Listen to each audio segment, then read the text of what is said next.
Good evening, ladies and gentlemen, and welcome back for the next iteration here in the Rwagnation League. We're here in China, and it's an absolute pleasure to commentate for you. I'm Ben Raggan McConnell, and joining me is the legendary King Kodiak himself. How are you, sir? I am very well. I'm very glad to be invited along to take part in this evening's commentary, and with the traction that the Rwagnation League has got, pun fully intended, and very well deserved, I will add, it is a great pleasure to be part of it. Thank you very much for that compliment there. Zerd is leading the driver's standings as it stands. Now, we haven't seen Crow race once yet because he was on holiday, or Nicholas Longe as we have to call him now.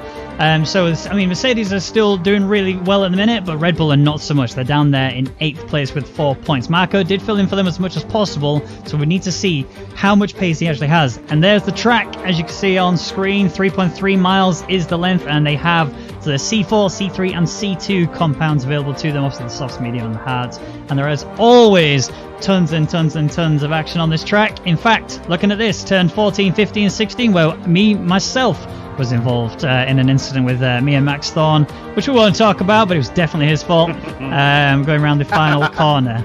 It was a very momentous occasion, as you can imagine. And then there's another, obviously, action zone with turn 10 and 11 with Casson and Kai, as they were having a really good scrap there, and Casson looking like he came out on top overall. Still tons of opportunities, and that corner in particular is very crucial, because as you're going around the long right-hander, you need to get the better exit out of it. If you don't, you will be in some serious trouble. And we're now underway with the qualifying. Now, I'm going to let you get familiar with the names. Obviously, you know some of them already. You've seen some of the people from before. How many of these names do you actually recognise? About half of them I recognise, either through the occasional commentary over here on the RNL, but from other places. Beaker, Just Chillin', Gionti, I recognise, I think, from Shazoo, Total Petrolhead, Zerd, Yorn, Nicholas, of course, Boemels, Meester and Brownie. I don't recognise all of them. Hazard I definitely recognise. Martin G. There's a few I'm less familiar with. The one that's currently listed second in the Williams, I don't even know how to say. How? No, you're right. Nickturn, yeah. Nickturn. I'm going to ignore the T at the beginning. That's absolutely fine. Copy Falsetti, I feel like I should recognise, but I can't place it. So there's a number of names I do recognise. Etnison was the one I was sort of thinking, how? Yeah. Well, Nickturn is actually, so he's season 2 drivers champion, right? He was exceptionally fast in season 2, and no one else could seem to beat him. Then there was an off period, right? There was the whole downtime whilst we transitioned from F1 2018 to F1 2019. We're waiting for the performance patch and obviously waiting for the leagues to be able to kick up again. A lot of the drivers put so much time and effort into getting good at the game, even more so than before. And now at Nickturn, who and bear in mind, he still did the same sort of thing, but he has been caught up quite a lot. There's a lot of the other drivers that are around. Meister's obviously always been there with him, but now he's at a point where he's actually been able to beat a Nickturn on quite a few occasions. And Martin G bringing into the mix as well. He's obviously been insanely fast. And Zerd, he's been the driver who's won both of their first 2 races in Australia and Bahrain. So definitely someone to keep an eye out. And I'm going to ask you, King Kodiak, what is your top 3 prediction for qualifying? Good grief, you're placing me really on the spot now. Well, I'm gonna have to put some faith in Crow on this one, on Nicholas Longe. I've commentated on Crow many a time. I know how good he is. Beaker, of course, is a pretty strong runner in these parts as well. Interesting that Beaker, as also I've noticed, has gone out on the soft tyres first. I was a little surprised to see that, but that is that is his choice, along with Shadows. Who else? Brownie is out there on the soft as well. It's unusual. I wasn't expecting to see the banker laps go out on the softest rubber, but these guys know what they're doing. Yawn with the first lap on the ball with 33.8. But if I'm to place a top 3 right now, I would say Crow, Beaker, and possibly as a bit of an outside bet, maybe Zerd. Zerd and Boemels are the 2 names that kind of come up as to put into that as well, but I'm putting certainly Nicholas Longe is going to have my bet for the top spot, very closely followed by Beaker. Yep. Well, I can understand that, and I would agree with you for the most part, except the Beaker bit. Beaker is struggling in this game. He's really not been able to deliver anything in this game, to be honest. He's still good, don't get me wrong, he's still fast, but I'm catching him, and if I'm catching him, you know he's slowing down. I mean, today in particular, he's not feeling very well, so that's not going to be helping him anyway. Hopefully it shouldn't affect his pace that much, but he's not really had that much practice as a result of that. But yeah, I mean, it's hard to look away from Nicholas taking P1. I do think you've got the structure right. You know, if you take Beaker out of your prediction and put it how you said it was going to be, so, you know, Nicholas and then Zerd and then Buemels, I think you've nailed it bang on the head. Buemels has been insanely fast in F1 2019. In F1 2018, in my opinion, he was a bit of a mid-tier driver. In F1 2019, he has developed some insane pace, and I really want to keep an eye on him, see what he can deliver as we go into the remainder of the qualifying. So we have 12.5 minutes remaining of this. We do have some drivers out on the track. Meister is one of them, and Kinkodia, would you like to do me the honour of a lap rundown? I missed on who? On Shazoo Meister, sorry. Yeah. I will happily do so. So, where are we? We are coming on the never-ending turns 1 and 2. As he's got that always tightening at 1 and 2. Now we've gone through that into 3. Hard on the gas. So sweep through 4. Run over the rumble strip a little bit. Absolutely fine. Sweep through the fairly non-existent turn 5. Heavy on the brakes. This is going to be a very common overtaking spot here in turn 6. Now, if you're brave, you can do something through this long turn 7 that then switches into turns 8 and 9. You have to really commit to the move very, very early if you're going to try and overtake through this particular section. It can be done. I've seen it myself. Now into 9, very slow into second gear, then hard on the gas, sweep through 10. You've got to get the line where he's wandered a bit wide. That may have invalidated the lap. We will see. He presses on nonetheless. Down through the gears once again through 11, and then the turn 12. You've got to get the approach of this right, because as you sweep through the second apex, there it is of turn 13. It's the longest straight, or one of the longest straights in the entire F1 calendar. If you get 12 and 13 wrong, you are then carrying that mistake a very, very long way. DRS open off the back of Just Chillin'. The Alfa Romeo's working very, very well together there. Heavy on the brakes once again. A lot of action's going to happen down there at turn 14. The first gear right-hander through the non-existent 15. Does he come into the pits? No, he's going to complete this one, and that's a common cutting spot as well there, turn 16, that final turn. What does he get on the board? It's legal. It's a 132.2, which is going to put him currently in 7th. There's some bit more time to find on the medium tyres. I still have to get used to the fact that yellow actually means medium and not soft. Yeah, I have the same problem. But, a decent lap, but still some more time to find. Yeah, absolutely. I mean, looking at the times around him, I'm just going to do a gap to leader a second. You know, it's actually a lot more spread out than I first anticipated it to be. I mean, we're still early doors. Let's not jump to any sort of conclusions or anything. We've still got tons of time left for this to change around. We've still got a fair few drivers that have actually not yet done times. Fosse, Martin G, Rainbow, and Yonti, in fact. Martin G, someone that has really impressed me in the... I've only found out about him since... a Nick turn. Ooh, that's very early. I mean, I don't see where. Sector 2/3 yellow flag. I think he was the Sector 2 yellow flag. It could well have been it in the sort of... Well, there's several places where you could have a problem there. But unusual. Don't know what's happened. Therefore, unfortunately, we can't view... Sadly, they haven't given us the ability to view retired drivers, which is annoying, in my opinion. But there we go.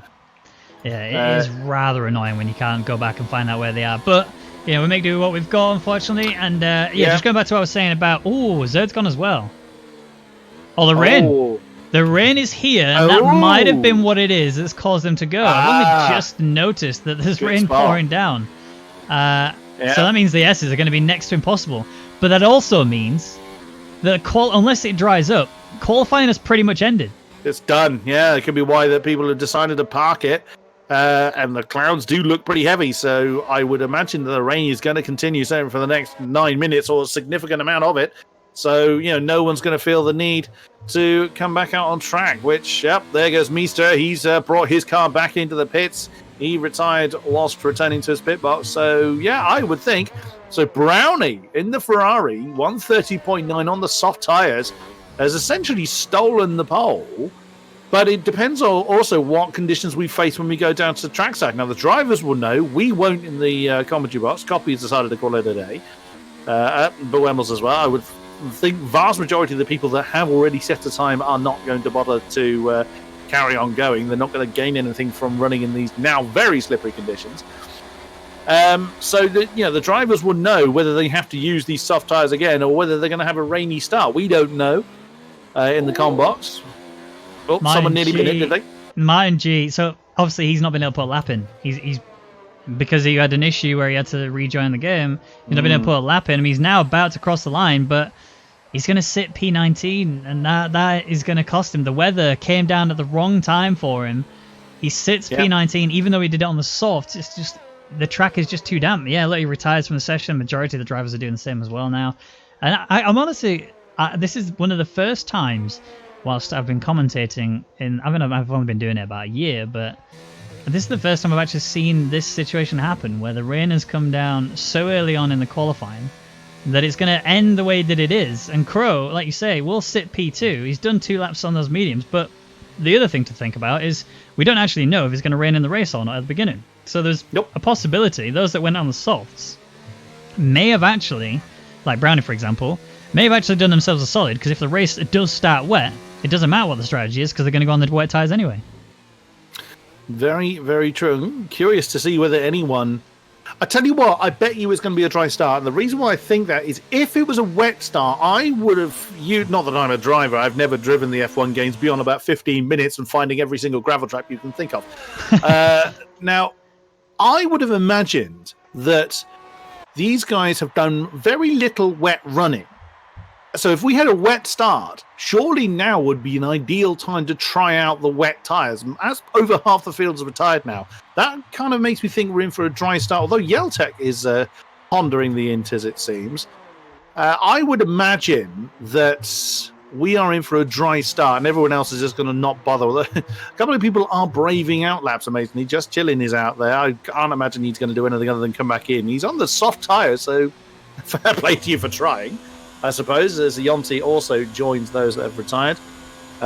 Shadow has called it a day. Falsetti, has he just come back in or is he on his way out? He's only just come back in. He went out, did an outlap, and it went wrong for him. And I think he's in the same shoes you were saying, where it's just not viable. There's no reason to try it. Yeah, even Just Chilling's backed out of this one. He knows it's just not worth it.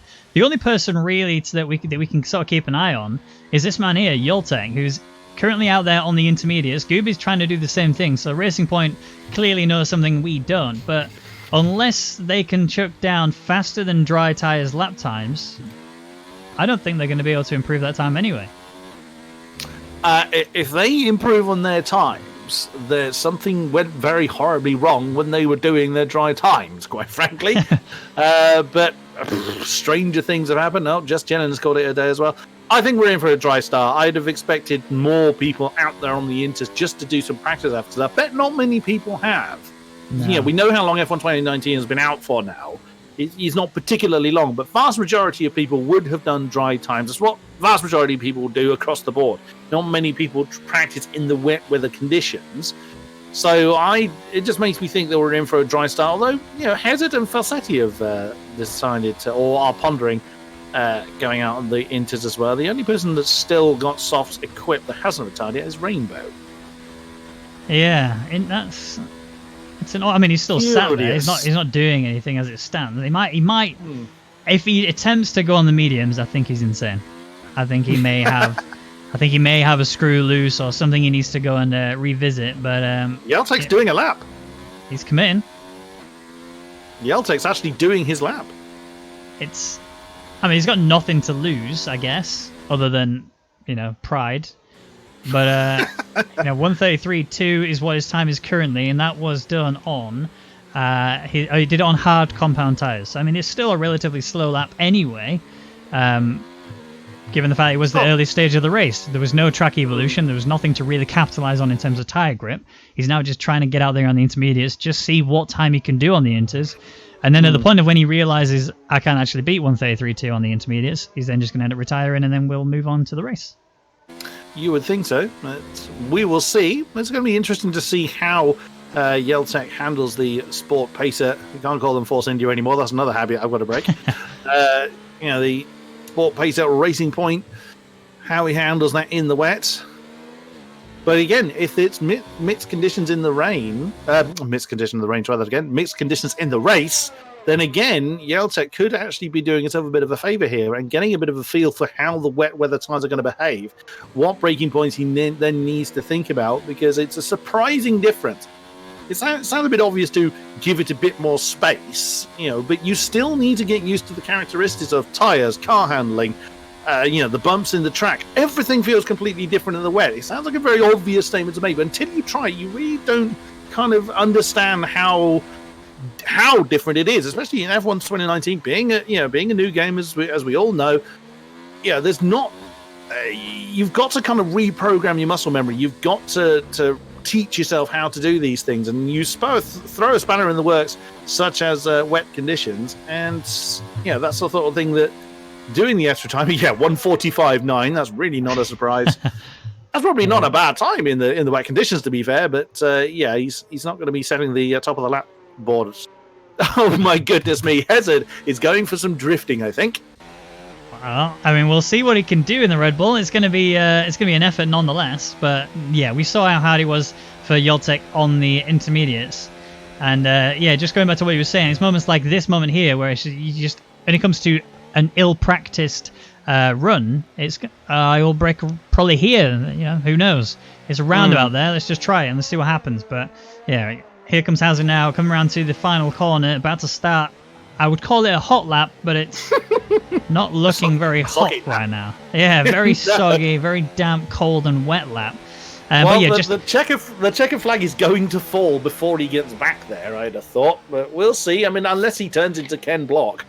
Out there in the Red Bull, we will see. But judging by how he's coming through turns 1 and 2, no, not even slightly. Oh, he's almost lost the car there, but he's still it's so committed. Slow. It's I mean, fair play for giving it a try. And Rainbow's actually come out the soft as well, just for something to do, I suppose, and to give us something to talk about.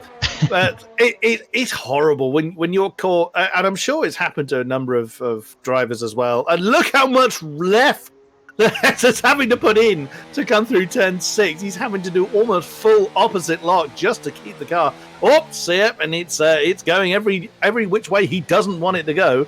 So we've all been stuck in that position where the weather changes and it's caught you out at the wrong time, and you just have to crawl. Yeah. It feels awful when you're just so slow, but you wiggle your big toe on that gas pedal a little bit. Oops, and that's, I suspect, who's the other one that came out? That'll be... That was Rainbow. A Rainbow, yes. Yep. Yeah. Committed. Well avoided. And there's Hazard running wide into that corner as well. I mean, look, A for effort, right? He's definitely given it everything, but, I mean, the time he's already about to lose... and there goes Paul, and then goes the top 10. Oops. So he's already... Falsetti nearly smacked into Rainbow as well, because Rainbow's binned it over there at 10-11. Where's Yeltech out of interest? I wonder if he's going to pass them. He's miles away. So, checker flag is out. So whether they like it or not, they will come to an end at the end of this particular race. Rainbow's already retired, I think. He's struggling away to bring that one home. Gooby is out there in the other racing point. Where is he? That is down at the 9 and 10. Yep, that's 9 and 10. Yep. He's going to come onto that short straight. So I have to remind myself of the visual cues of this track. It's been a while since I've done F1 commentary. Well, Hazard is he is coming to complete the lap, but he's done a bit of it was a Giovinazzi did that a couple of years ago, but did a little bit more spectacularly than that, and bounced it was Salmer, I think, wasn't it? The Giovinazzi destroyed down there, or was it Toro Rosso? I can't remember. I don't remember myself, to be honest, but just on Falsetti, you might have just missed him as he was going past Hazard. Falsetti is how I like to call him, the Rain Man. He's absolutely the guy to count on when it comes to the wet conditions. He really excels in those. I mean, he doesn't think so himself. He hates the wet conditions, I'm told. But every time I see him racing on it, he just delivers. I mean, I was watching him there doing exactly what Ken Block would have done if he was on this track right now, and just flying around each corner sideways and keeping the car completely in control. So, well, that is the end of the qualifying session. So it is Brownie who's going to sit on the top step with Nicholas right behind him on the second, which is beautiful to see. But who knows where to go with it now? It's just going to be so strange. Zerd there in third, with Nicton there in fourth. Buemels takes fifth. Beaker in sixth. Meister in seventh. Copy in eighth, with Just Chilling in ninth. Shadows and Dust rounds out the top 10, with Mizzo being the best of the rest. Tortor takes 12th, with Yortek in 13th. And then Rainbow, Yorn, Gooby, Hazard, Yonti, Martin G, and Forsetti will round out the remainder of the 20. And I mean, I'm going to wait until we see the weather conditions at the start of the race before I ask you for your predictions for the top three, the podium, when it comes to the end of the race. But I mean, at this moment now, surely you got to look at it and just going, who knows? Who knows where this is going to go now? That qualifying has really made such a, she's really just churned it all up a little bit and said, right, let's just get this all spicing up a little bit. Who's going to take the race win? I think we can still say probably still going to be Nicholas. But with Zerd being so close to the back of him, I think he might actually be in with a run here. Well, that would have upset the drivers that need those few laps to, to just build up their time, get the track rubbered in, just build up their own confidence, remind themselves of their braking points. That would have really shuffled them around a little bit. That looks pretty dry out there at the moment, so that's what I thought it would be, a dry start. But there's a fair amount of cloud cover up there, so do not be surprised if we have some wet weather conditions coming our way. So I am hazarding a guess that we are going to be in for some surprises. So top three prediction, not a clue. Quite frankly, not a clue. Even at this stage, we not know if we knew what the weather was doing later on, possibly. But at the moment, haven't got the foggiest idea. I still want to put Chromatic, Nicholas Longuet in the top spot somewhere.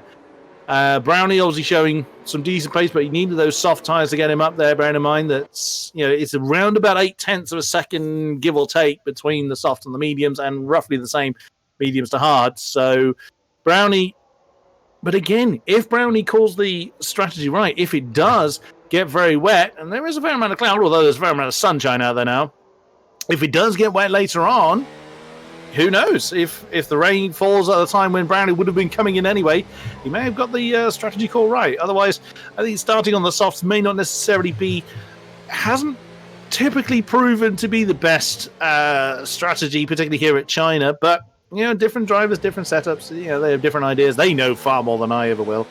Yeah. It's always nice to see a Williams actually somewhere other than last. That's a heartwarming thing. Well done, Nick 10 on that one.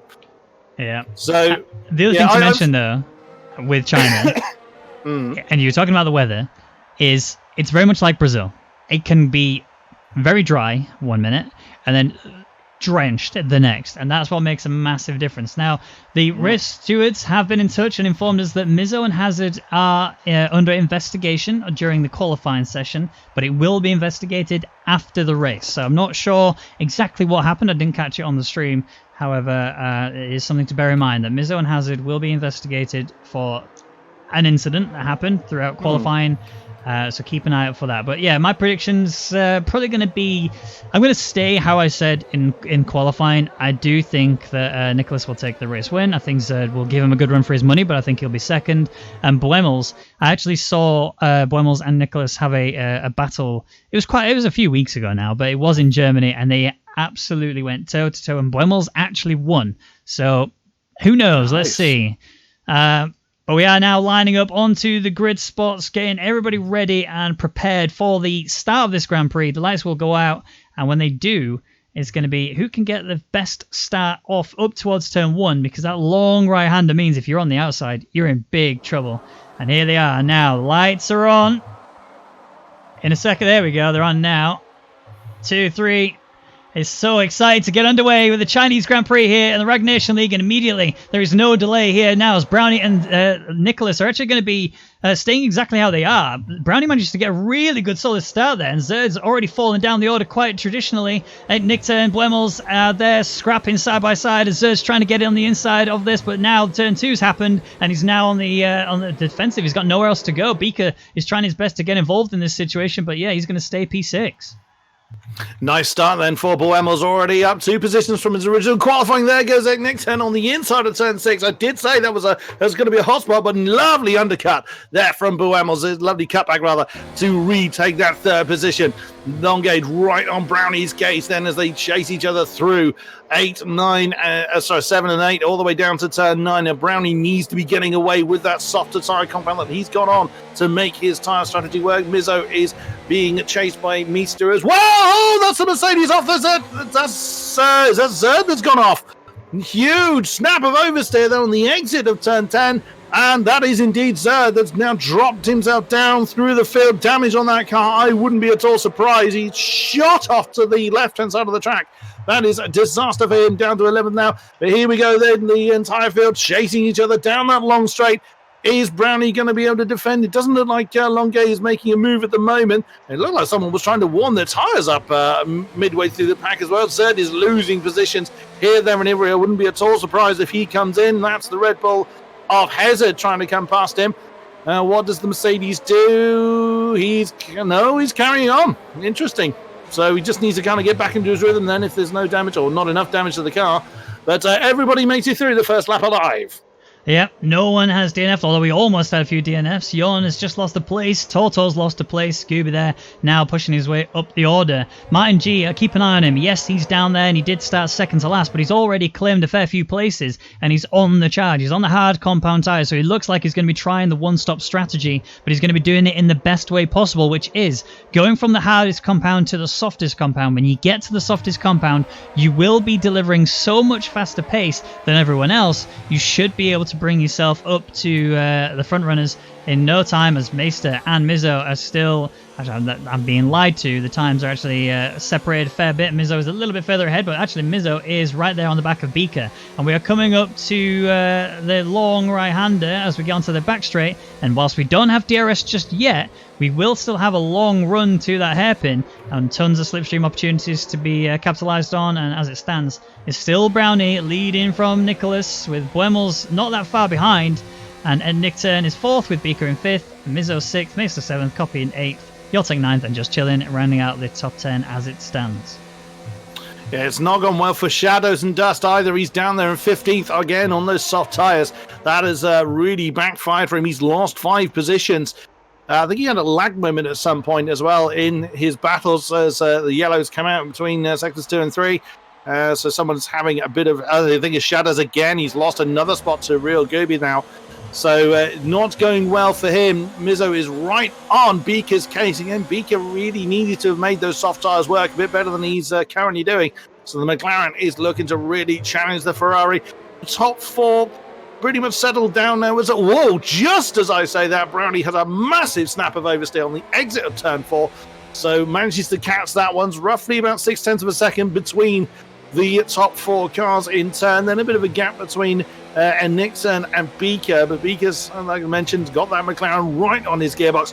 Then right behind them, Meester has got Copy and Yaltek for company for 7th, 8th and 9th, so close battle forming there. Few gaps forming. Hard time runners, of course, are beginning to fall back, as you would imagine. Hazard up into 12th now, so he'll be kind of minding his own business for a while, but picking off anybody that is struggling. Zerd in the what I thought originally damaged Mercedes seems to have gotten back onto rhythm. He's caught that big old pack that is Meester, Copy and Yaltek, so he's got a fair amount of fighting to do in there.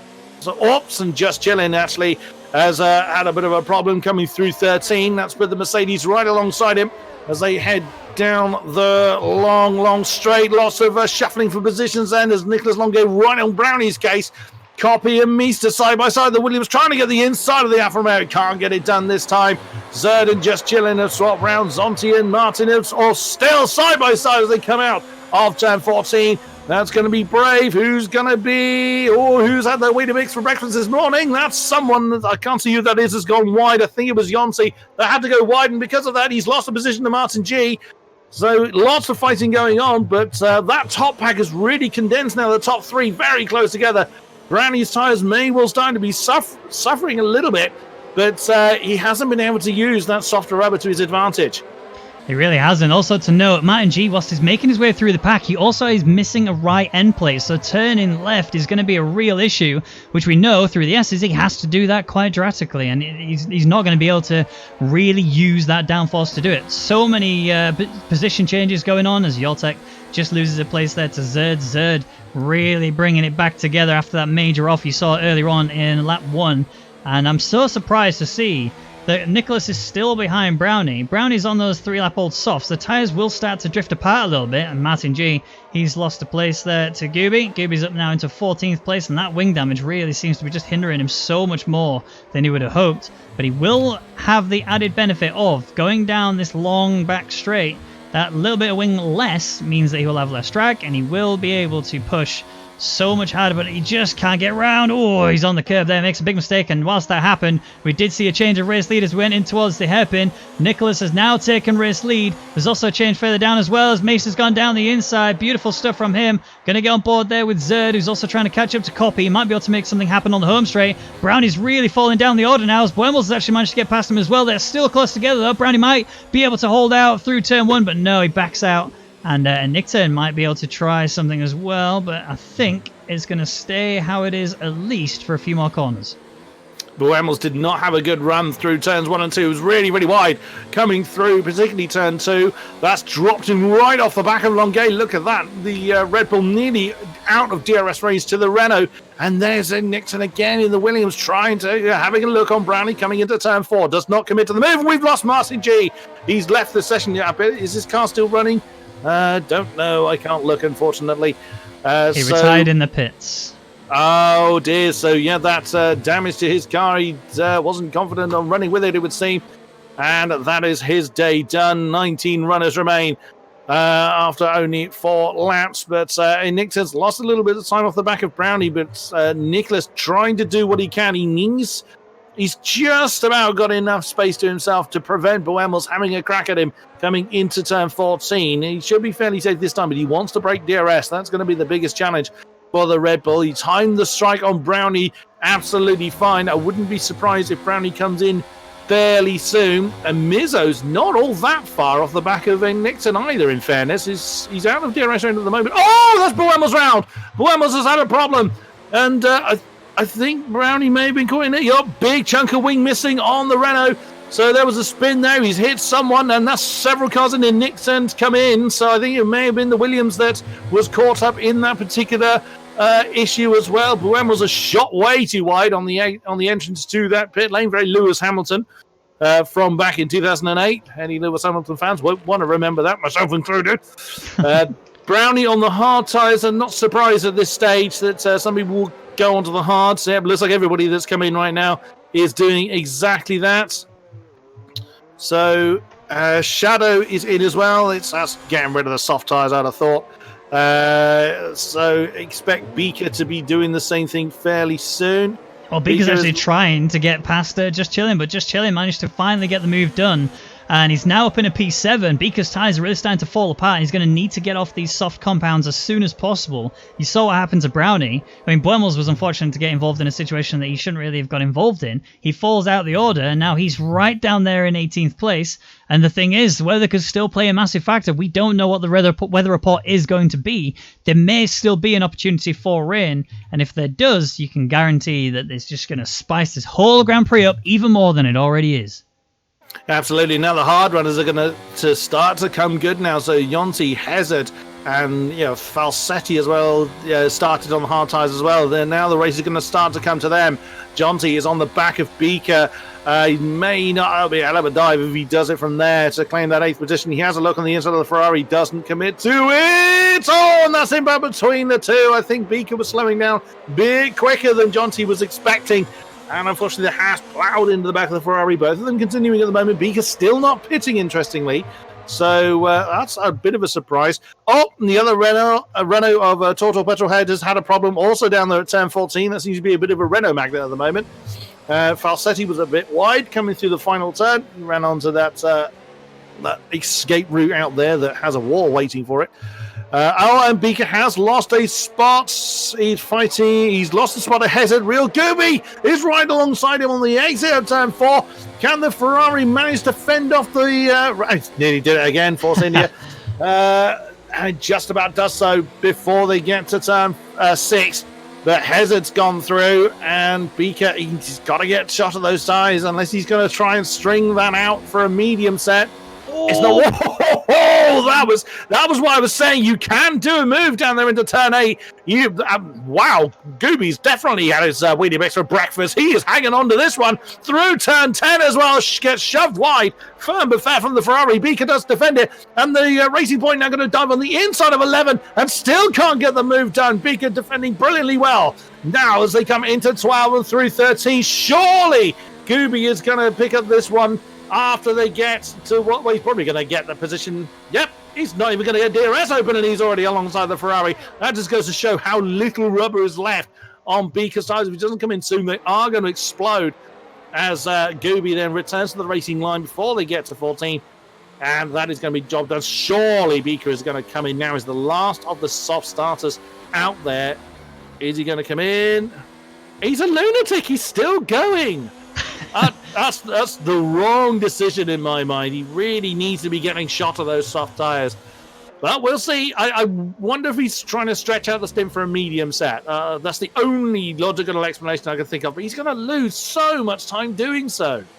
Yeah, I mean, the thing to know about Beaker is he is the kind of guy who will absolutely try something as ridiculous as that sort of strategy. He will take the softest compound and then try and take it to the medium compound. It doesn't always work out. Let's just be straight here. But it's also not stopped him in the past, and it's not stopping him now. But what is stopping him is all the other cars that are coming on past him as Yawn now manages to get a place on him as well. Beaker falling down to P12. These soft tyres are really not helping him. He's going to be struggling through these S's more than ever before. When it comes to that run out of that long right-hander to get down that back straight, he's going to lose so much traction, so much turning in speed. He's just going to lose a lot of time. He's going to have to pit if he wants to get a good position at the end of this race. Yoltek is at the exact point I was just talking about, and Yoltek is trying to close in on the back of Meister. Meister will have DRS to protect himself from Yoltek, but Copy is too far back as well, so this is just going to stay exactly as it is. But the one thing that Yoltek does have going for him is that he will be able to close up faster onto Meister than Meister will be able to pass Zerd, so he will actually be able to get involved in this battle no matter how it pans out.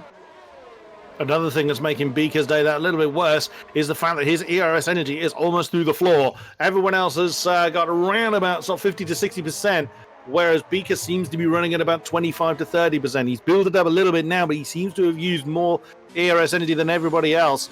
And he's in. He's finally decided that that strategy is not going to work for him. I can't imagine a set of medium tires are going to do 20 laps, so surely... Oh, no. Oh, me of little faith. That's a set of mediums going on to the Ferrari. I'm wondering, is Rain coming? That would explain that particular pit stop, certainly. Rainbow's in as well. I didn't expect the medium starters to be in yet. So unless he's had a problem... Yeah, front wing change for the Toro. So that's why he's come in. Hard tyres going on to Rainbow. So... yeah, hard tyres would just about last that long with a car getting lighter on lap. They'd be pretty knackered by the end of that stint, but they could do it. But yeah, I still think, exactly as you say there, Raggy, that rain is still possible. But, you know, the rain is always a dangerous gamble to make. You know, sometimes it could fall way too early for you, and you've done a pit stop when you shouldn't have done. Sometimes it falls too late to make a damn bit of difference anyway. So it's a dangerous gamble, but you know, if you're out of position, then you know it's those sort of people that will try those kind of gambles. Yeltek getting very close to Misa, battle for fourth at the moment. They're not too far at the back of third either, but the Alfa Romeo under a lot of pressure from the Racing Point now, coming out of 14. Surely Yeltek is going to have a crack at the Alfa Romeo as they come down that back straight. Of course, Misa getting DRS to help him defend. He's only just in DRS range from the back of Zerd, but look at the pace Yeltek's got. That was a lovely exit from that final turn. He could try and make a move. There's no point really trying to make a move there into turn 2 because you're then turning left for turn 3. So he's going to bide his time for turn 6. Meester getting a decent exit from turn 4 to try and prevent the move. There's 5.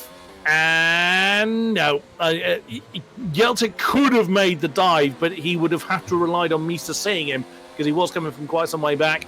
But that's a definite scrap that Meester, I think, is going to struggle. He's fallen out of DRS range to Zerd now, so he's lost that means of defense. Yeah, he really has. And Yoltek is the kind of guy that would have definitely made that dive down the inside had he seen it a little bit earlier. I think he was just caught out. I don't think he actually realized the window was open for him. He just missed out on it. He is, though, in a position where he will be able to attack Meester coming round now, as Meester, like you said, is outside of the DRS range on Zerd. And this is it right here. The exit of the corner is going to be so much better for Yoltek now. The slipstream is going to be so powerful. He's already in mode 4, and now that's the activation line. He's got the wing wide open. Meester's trying to shake the slipstream a little bit. It's too late now. Nothing you can do will help this. He pushes him right to the grass there. Somehow Yoltek manages to keep it together. Locks up just a touch there going through, and Meester ends up going wide as a result. And Yoltek is now up in P4, but Meester's coming back at him. He's going to get past him. Absolutely incredible. Big loss to the back end there. And now he's losing the order as it's just scrambling everywhere. And you can see now Yoltek is going to lose that place to Copy, who manages to get both of them in that one section. And Meester, what happened? It fell apart. Mason knew that one was done. He tried to defend it a little bit too hard. It's kind of borderline, really, as to whether he should have made that many defensive moves. But his argument, I'm sure, will be he was trying to break the toe than actually make an active defensive move. But and fair play for Yolta for hanging on to it in there. Misa should have given that one up. There was no way he was going to be able to hang on to that for as long as he did successfully. He almost got away with it, but then he would have been nailed coming into turn 1. I think he should have let that one go. But, racing drivers are racing drivers. They're going to hang on to every opportunity. And Copy was like, yep, thank you very much. I'll have some of this. And through he went. Whilst all that happened, Zerd pitted. And again, earlier than I was expecting. What has happened there for... It's him and Tortor. That was a Nickturn and Tortor. Somehow they came together going into that right-hander. In Nickturn, I don't think he actually retired as a result of the crash. I think he retired through frustration is what I can tell. But yeah, between the two of them, Tortor and him, I was out. Yeah, and Nickton's car is still on the outside of turn 6. So now we saw that 10-second penalty flash up for Tortor there. So I'm assuming Tortor was probably forced to the inside of that turn 6. And the game's gone, nope, you're not having that. And that has caused an incident for a Nickturn, and our top two, Longuet and Mizzo, both pitting. I thought the mediums were a little bit. Yoltek just ran into the back of Copy as they enter the pit lane. He just lost control of the car a little bit and just ran into the back of Copy. No real disaster other than there's a possibility Yoltek may have damage to the wing. Let's see. Do Racing Point bring out a new wing for him? That is a no. He's okay. Oh, no, they have. They've got a new wing, so yeah, he's in trouble. That is going to be a very slow pit stop for him. He's not going to be able to get the jump on Copy at all. And yeah, that's disaster. All of them going onto the hard tyres, so if rain is coming, no one's banking on it. But they're looking, to be fair, the cloud cover is not particularly heavy now, so we may well be seeing just a dry race till the end. If people were banking on the wets, I wouldn't expect to see so many hard tyres out there. So I would think we're going to have a potentially dry race to the end. Meester now leads the way by 1.1 over Yonti. These top 5 yet to pit. So expect to see Meester, Yorn, and Gooby come into the pit fairly soon. I would think another 5-ish laps on those that started on the hards, which is Yonti, Hazard, and Falsetti. All the way down there in 15th is Tortor, so he's had trouble, as Longuet and Gooby having a bit of a scrap. The Red Bull winning out on that one. He's on those brand new hard tyres. The medium tyres on the Racing Point of Gooby have cried enough, I'd have thought. So Longuet not losing any time, getting straight back on his pace. Yeah, he really is. He's giving it absolutely everything. There's something to note there is Meester staying out on the mediums. He's 11 laps in, and he's getting to a point now where it's not viable for him to even go to the hards. It's also, he's now in the pits. He's just entered. There is also to mention there is an investigation underway between Yoltek and Copy for the pit entry that I mentioned. I mean, ultimately, I think it'll probably end up being nothing because Copy didn't really get affected by it at all. It was just a little, oh, something just tapped my bum. Whereas, for Yoltek, he had to get a whole new wing. So I think he was penalised enough as it was. But we'll see. We'll see what the stewards come back with if they come back to us in time for the end of this race. However, lots of pit stops falling in now. Tons and tons of tyres are being changed. Meister did go for the hard compound tyres, so he's going to be going right to the end no matter what anyway. But he's actually going to be in a position where he should be able to push very hard on these hard compounds. And when he does, he needs to wait about a lap and a half for them to properly warm up. Boemels has got some pressure from Just Chilling now. Boemels' tyres are only 7 laps old, so he did fit those a little while ago. He didn't start on them, but he finds himself right behind Meister as well. So the Renault's going to have some work to do to keep Just Chilling behind him, I'd have thought. It depends how quickly Just Chilling can get those hard tyres up to temperature. It's not a problem that Longuet seems to be suffering from, as he's carved his way through the field. He's closing in on his teammate of Hazard as they come onto the back straight, and nowhere near close enough to him at the moment. The closest battle we've got is actually the one I've just mentioned, Boemels and Just Chilling, only about 8 tenths of a go on.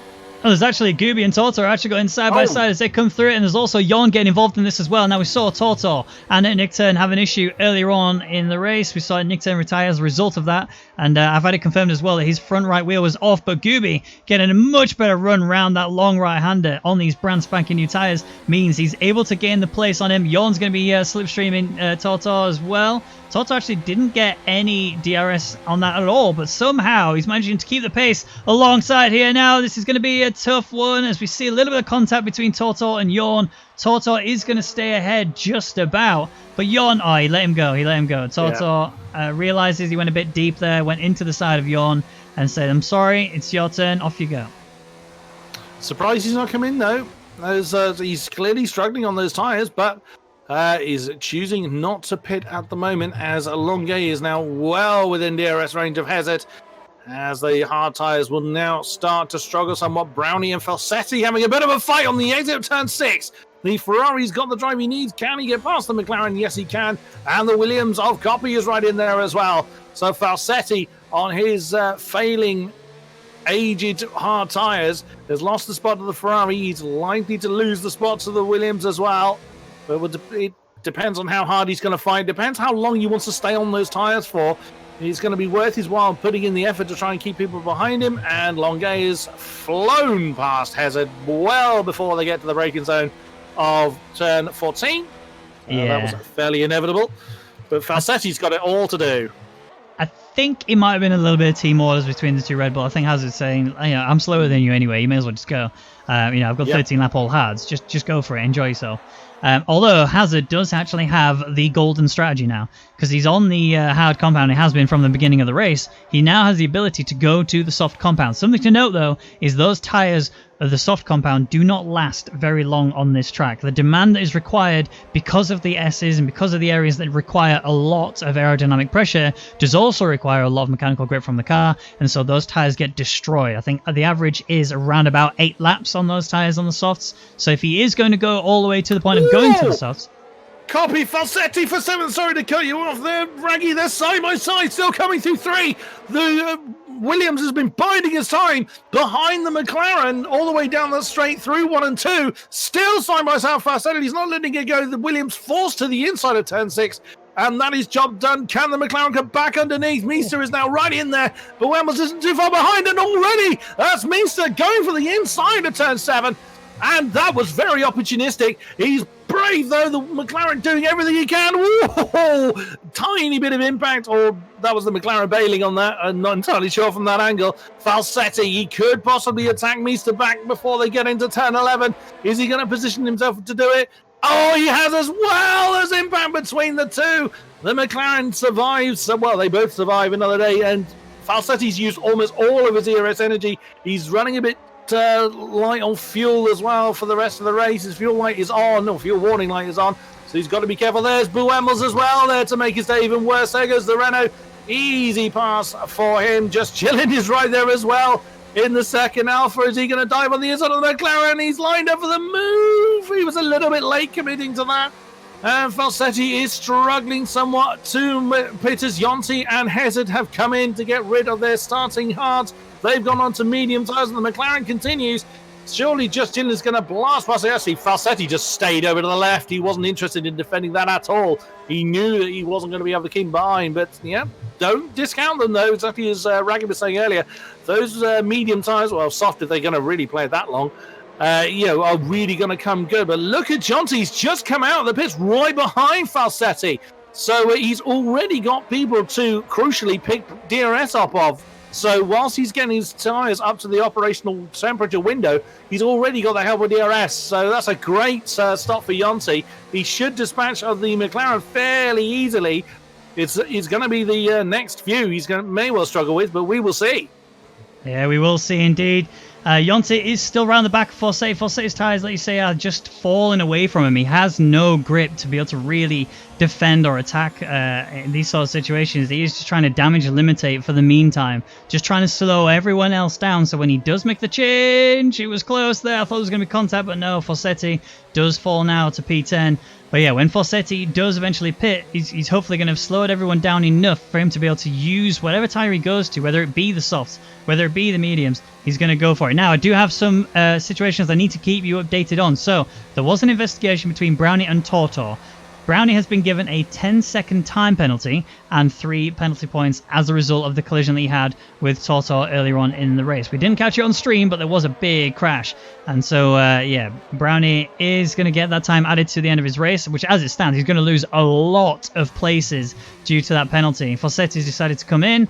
And, the other thing to update you on was Yoltek and Copy. The pit lane incident was reviewed and no further action has been taken. You called that one. Exactly. You said the penalty was already served in a manner of speaking with that wing change.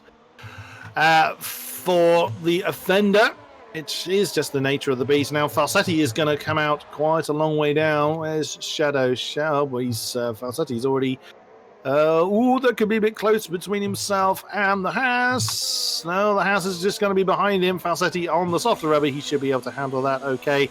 But a long way down now for Falsetti after all that scrapping. But, keeping an eye on Jonty off the back of Just Chillin'. He's very close to the back of the Alfa Romeo. The back of the 8th position car is squiggling a little bit as they came out of turn 10.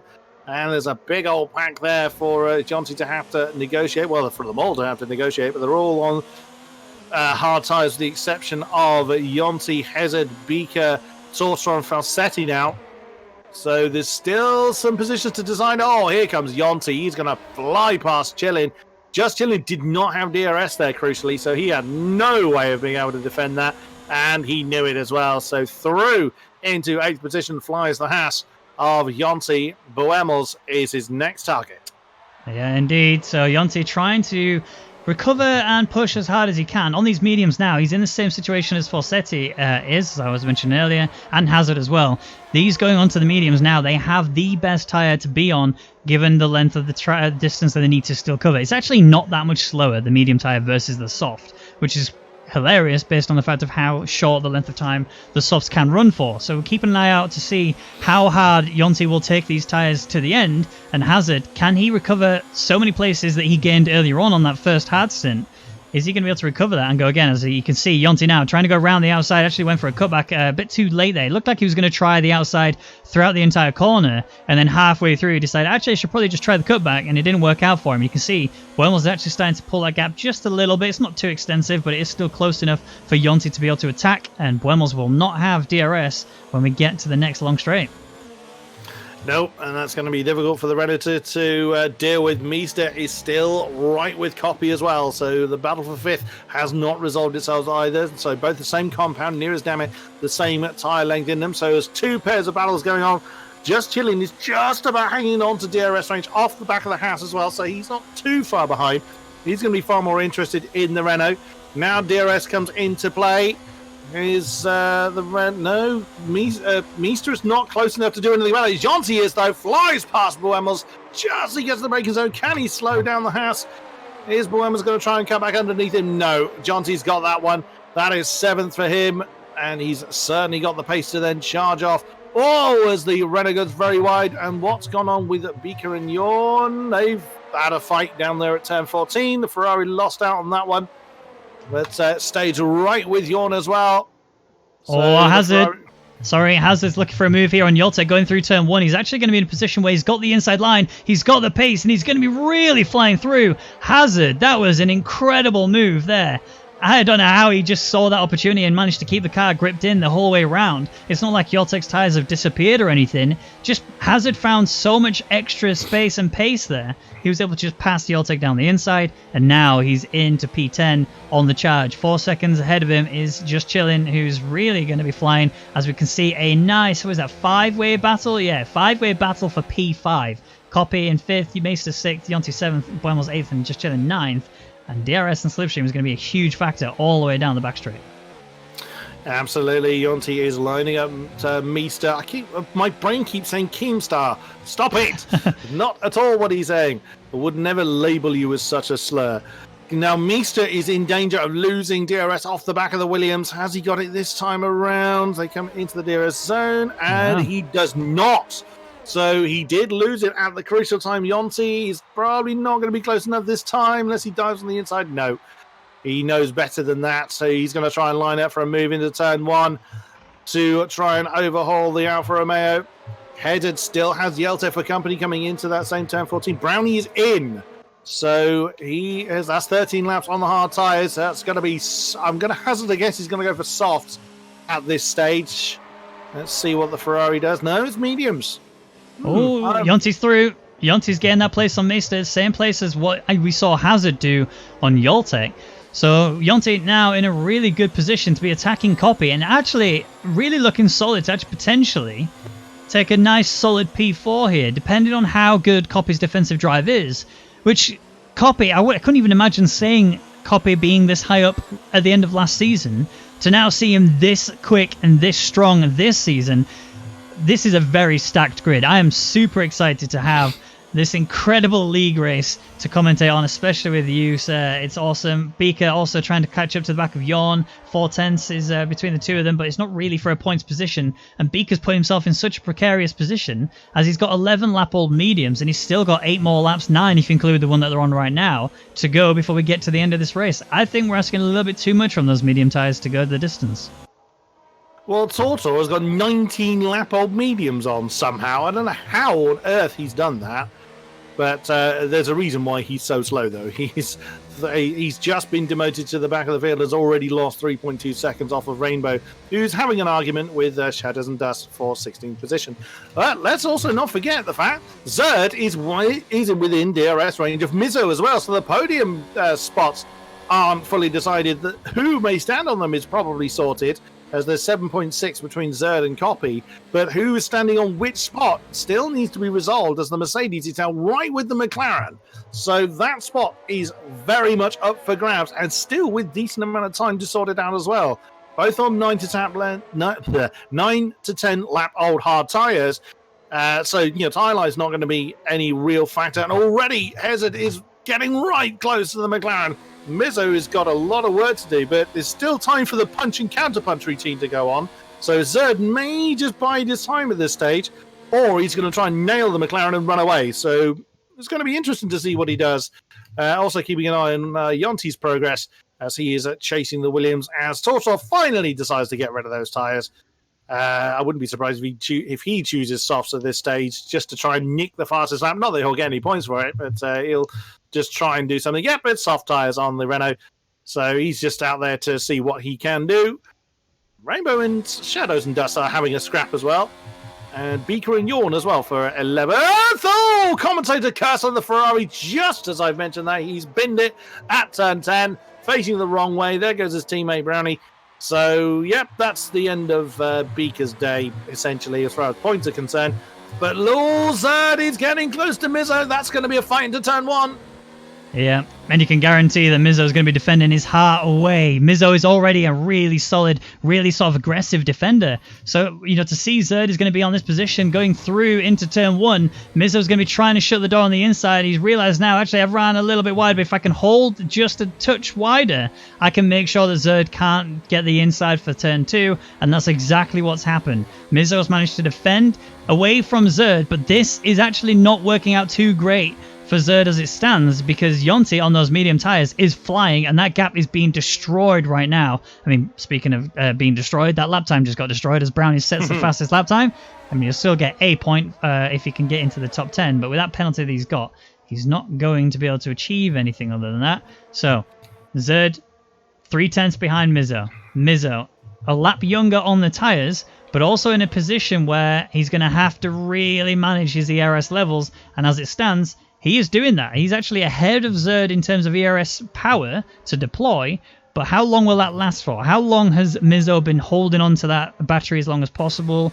And, I mean, is it all going to be for nothing? As you can see, Zerd now is just under 4/10 behind Mizzo. Got a better X out of the corner anyway. Slipstream being so effective here. Goes down the inside. This is going to be now Zerd taking the outside line with the DRS wing wide open. It's going to be a really tight line for Mizzo, and he's not got much more of a choice but to just surrender it and try and get the cutback on him. It didn't work out for him there, but he does now have DRS on the home straight. Needs to really get the foot down and charge up towards turn 1 if he wants to get the position back. Alternatively, he could just hold out, wait for a few more laps, burn Zerd's ERS down, and then attack down the back straight on the next few laps. Oh, Zerd having a lag issue. That might actually help Mizzo quite a fair bit. Zerd's just teleported back a little bit. They are ghosted together, and Mizzo just gets ahead of him as a result of that. Zerd now in big trouble. He's lost that place due to connection issues or a game issue. But Mizzo, give him a little weave. Just say, sorry, mate, but I can't really give you it back. That would have been a bit of a code brown for Mizzo, I'd have thought. Suddenly having Zerd just join him in the cockpit there. A little bit uninvited, but certainly would have woken him up a little bit. As Beaker has also been through the pits, he's chosen the soft tyres. Yonti has basically got to take a second a lap out of the gap between himself and the Zerd-Mizzo battle to contest for the podium.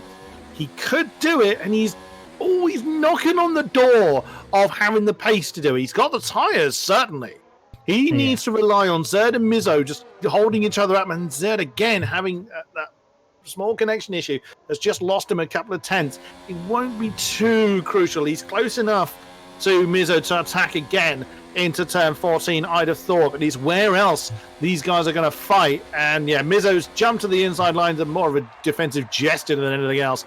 He's got to do something. And again, the Mercedes, he did that last time, just locks up into that turn 4. Now, you could argue that they're kind of speeding each other up by slipstreaming off of one another down that back straight. Jonty is flying. He's taken half a second out of them. There he is at the back of the shot. He's taken half a second out of that gap in that last sector alone. And technically, that's where Zerd and Mizzo are quickest. So Jonty is absolutely going for it, but he is really down on ERS power. Now, how much of a difference that makes? Well, there's quite a few slow corners here, so that's going to be where he wants to use the deployment. He's got to be very careful, maybe for a lap or two, but it's going to be those crucial laps where he needs to be attacking. Even still, I mean, he's been low on that ERS power for a while, and he's still taking big chunks out of that gap between Zerd and Mizzo. So we will see how that transpires. The Mercedes now ahead of the McLaren in second position. But as we know, Mizzo's certainly got the pace to hang on to the back of Zerd. But although right now he's almost out of DRS range already, so Zerd's had a very good run from turn 4 all the way through sector 2 into that turn 11. And this could be Mizzo falling off the back of Zerd. It really could, but something else to keep an eye on is actually, yes, Yonti is flying and that time is coming down, but Copy's right on the back end of him. He's just teetering on the edge. I don't think he's got DRS on this lap, but you know, the fact that he's so close to the back of Yonti does suggest that Copy might actually be able to do a similar sort of thing as Yonti, although I mean the time now is sort of hovering around 5.5 seconds, that I actually don't think now that Yonti has got enough pace in the car to close it up enough. And Mizzo's now outside of the DRS range. He's got DRS for this straight here, so he should be able to bring himself just about back into it. But the question is now, is he just a bit too slow in comparison to Zerd? And Zerd should be able to pull it away by the time we get to the next DRS straight and secure enough of a second gap. I don't think Copy's going to be able to challenge Yonti purely down to the fact that Copy's got the harder tyres on. I don't think Yonti is going to lose out any real traction on those tyres with the laps we've got left. 4 of them to go. that's not really going to make a huge impact on Yonti. If anything, it's probably going to halt his progress towards Mizzo, who is pretty much, he's barely hanging on to DRS range from third, but with the pace that the Mercedes seems to have, I don't think Mizzo's going to be able to hang on to that. No, there we go. He's now out of that DRS range. If he stays out of that gap now, I think he's pretty much going to be a sitting duck now as far as the Mercedes is going to be concerned. It's all going to be down to how or if Jonty can close that gap down. He can see them. The carrot is dangling right in front of his face, metaphorically speaking.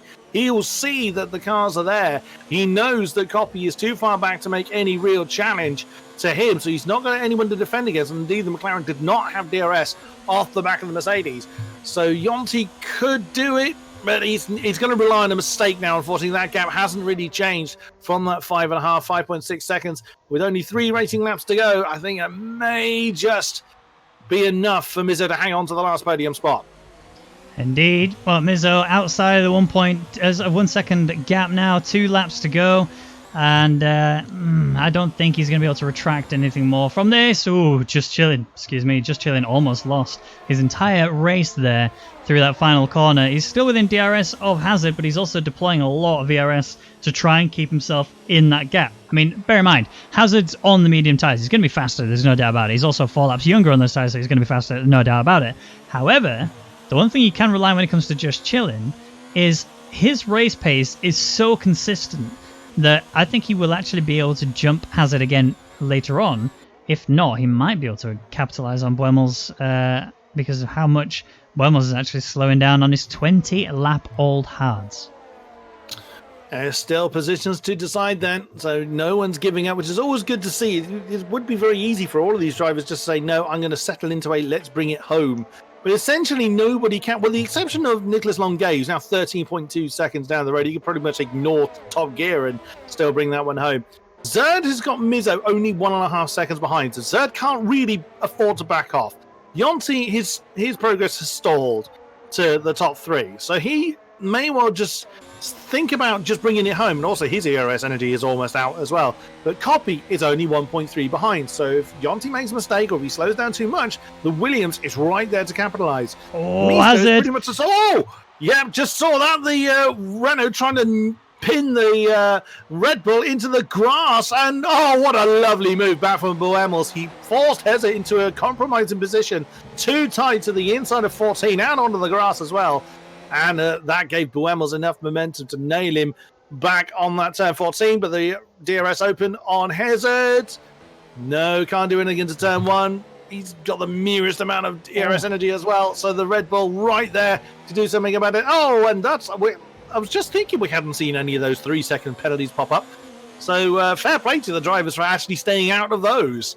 Yeah, it's crazy that it's been such a clean...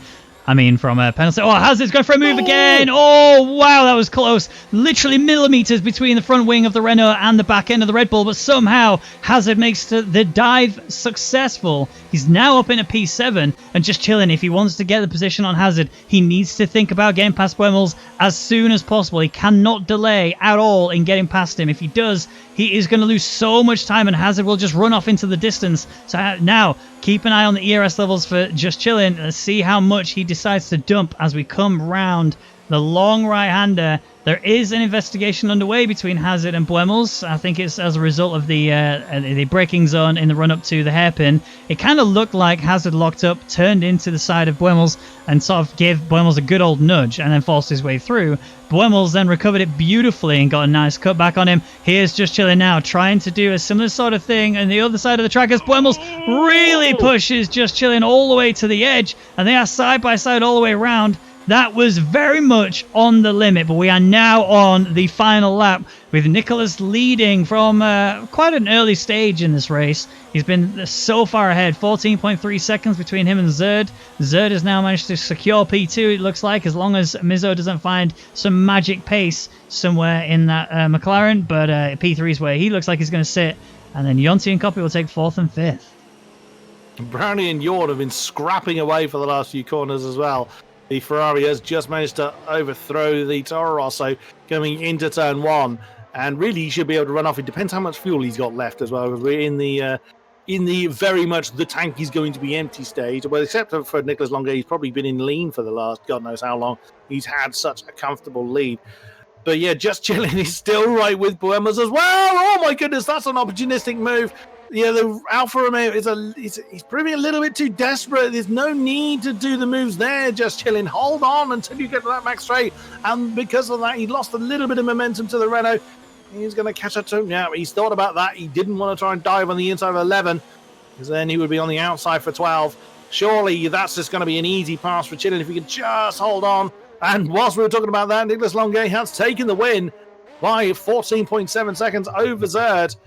And surely this is going to be an easy pass for Just Chilling on Buemos. Well, the Renault staying to the inside line, but cannot keep the Alfa Romeo behind. Zerd takes second, Mizzo third. Jonty. Buemos went for a really good cut on the corner. He tried to get the inside. I thought he was going to go straight into the side of Just Chilling. But no, all for nothing as Buemos will lose the place. He will take 9th. But still, that was absolutely incredible. So also the stewards have got in touch about Hazard and the Buemos situation. Hazard has been issued a 1 penalty point for the contact that he caused between him and Buemos. No penalty to time though, so he will stay exactly where he is after everything has been said and done. Wow, what a race that was. Beaker has the fastest lap, so he's essentially nicked for the point. Not that he'll get the point, but he's denied anybody else from having that fastest lap point. But what a great race! There's so many like just close battles and so many like surprise attempts and just coming out of nowhere and just snatching positions away, mistakes being made, some incredible tyre strategies being made. One of which that worked out the worst was obviously the one for Beaker. Where he started the softs and then went to the mediums and then ended up having to go back to the softs again because of how much his tyres got destroyed from it. But yeah, that was phenomenal. Now, the most important question I have to ask you for the entirety of this Grand Prix is, who is your driver of the day? It would be a little bit too easy just to say Nicholas Longuet and that when he didn't start from pole and just ran off. The thing is, with him being signed to an esports team, you expect him to do things like that. So don't get me wrong, I love Chromatic, never made a secret of that, but I think other people have just had to fight that much more. As to who, though, there's so many of them that did so many great moves and just stuck at it for so long. I mean, you've got Copy and the Williams that you said has made a big improvement from last season. I think it's difficult. Zerd had problems early on. We saw him nearly bounce off the wall, and he's finished in second, so he's a very worthy guy to get it. I'm going to give it to Jonty, actually, I think, as he was really knocking on the door of the podium. Unfortunately, the tyre just gave up. Started 18th and finished 4th. So, yeah, I think I'm going to hand that one to Jonty. No, and I'm completely on board with you. Going from 18th to 4th, on the incredible strategy. You did it on a 1-stop, by the way. That is insane to jump 14 places on a 1-stop. So, yeah, Jonty definitely deserves it. Just quick rundown of the drivers. So, Nicholas does take the race win with Zerd in P2, Mizzo in 3rd place, Jonty taking 4th, Copy in 5th, Maester in 6th, Hazard in 7th, Just Chilling in 8th, Buemos in 9th, Yoltek in 10th, Brownie, who finishes 11th, also has that penalty to be added to him as well later. Yorn in 12th, Gooby in 13th, Fossetti 14th, Rainbow in 15th, Shadows and Dust 16th, Beaker in 17th, Tortor in 18th, and then the DNFs were in Nick Dern and Martin G. So, that is it for us here in the Rwagnation League here in China. It's been an absolute privilege to commentate for you boys, and it's been an absolute privilege to have you with me as well, King Kodiak. Thank you so much for the last minute jumping into the hot seat with me. And yeah, as always, you are an incredible guy. Thank you so much. And for more Rwagnation League action, we'll see you next week where we're back in Baku.